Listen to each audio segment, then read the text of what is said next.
For thousands of years, across deserts, temples, and candlelit rooms, whispers of a mysterious woman have echoed through the tapestry of human myth. Her name is Lilith, a figure both feared and revered, shaped by the anxieties, dreams, and imaginations of civilizations spanning more than 4 millennia. Her story is not linear. It twists and branches like an ancient tree, its roots buried in the earliest myths of humanity. To understand Lilith, we must journey deep into the origins of storytelling itself. Long before she appeared in Hebrew texts, traces of Lilith existed in the myths of ancient Mesopotamia.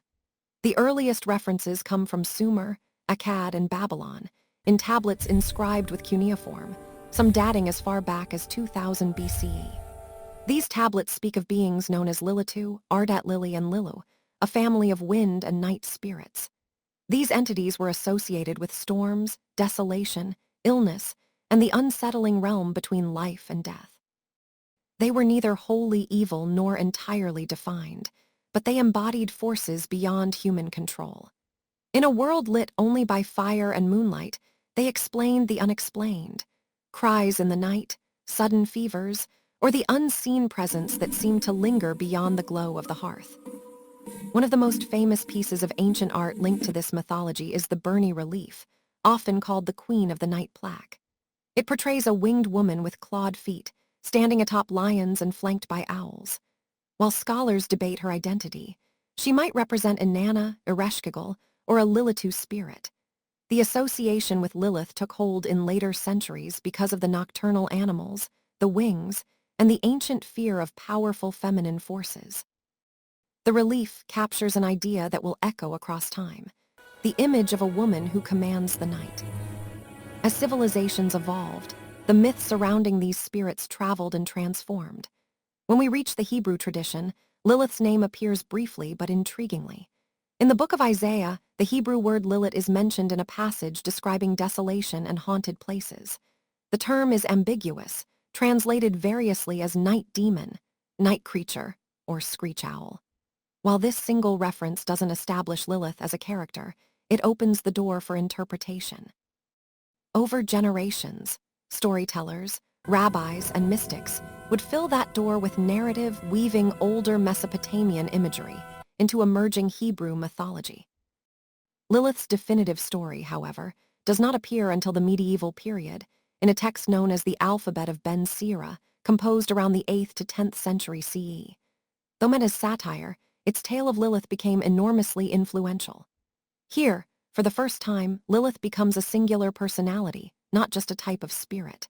According to this story, Lilith was the first wife of Adam, created at the same time and from the same earth as he was. This detail is crucial.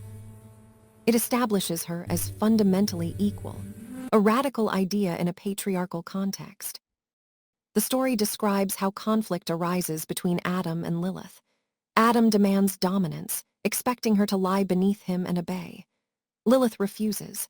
She argues that they were created equally, that no part of her nature makes her inferior or subordinate. When the tension becomes unbearable, Lilith speaks the secret name of God, a divine power, and flies away from Eden. This moment is one of myth's most striking images: a woman choosing exile over submission, disappearing into the unknown rather than accepting a life defined by someone else's authority. Adam pleads for her return, and God sends 3 angels to retrieve her. They find Lilith at the edge of the Red Sea, a liminal space between life and chaos. She refuses to return to Eden, but her refusal comes at a devastating price. The angels decree that 100 of her offspring will die each day, transforming her story into a tragedy that intertwines grief with rebellion.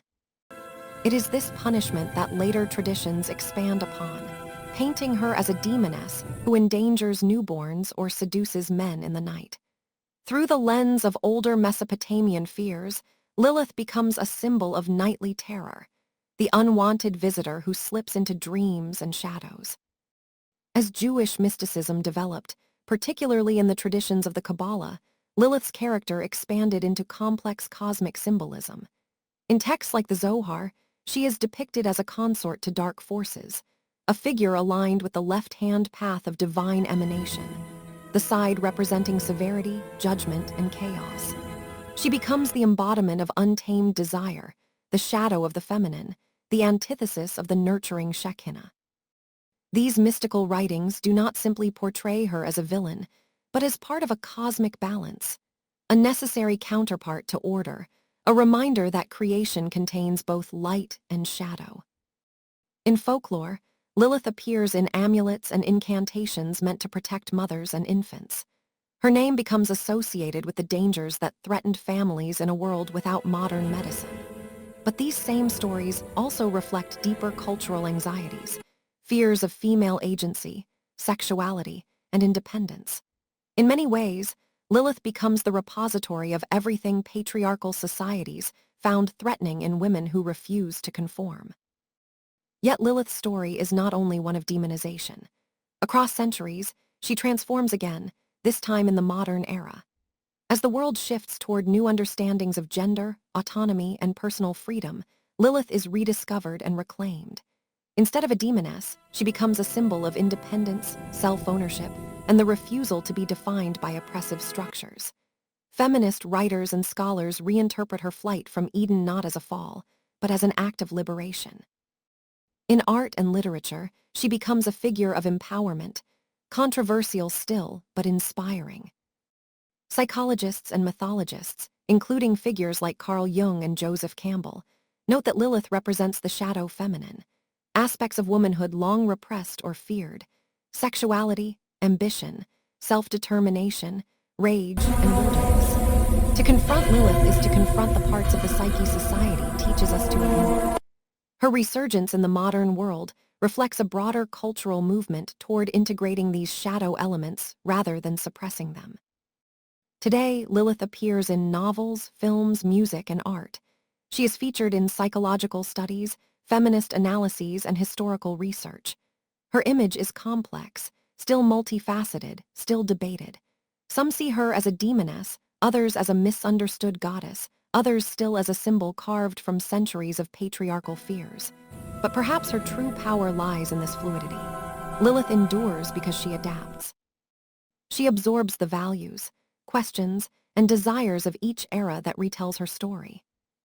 Ultimately, Lilith is not one thing. She is many things layered together: ancient wind spirit, rebellious first woman, night demon, tragic mother, cosmic symbol, modern feminist icon. She is the embodiment of humanity's shifting relationship with fear, power, and freedom. Her myth reveals as much about us as it does about her. Through her, we glimpse the anxieties of ancient Mesopotamia, the moral frameworks of medieval scribes, the mysticism of Kabbalists, and the empowerment narratives of the present day. In Lilith, we see the evolution of myth itself, a reminder that stories are alive, shaped by time, interpretation, and the questions we continue to ask. Whether she is feared or celebrated, Lilith remains a figure who compels attention.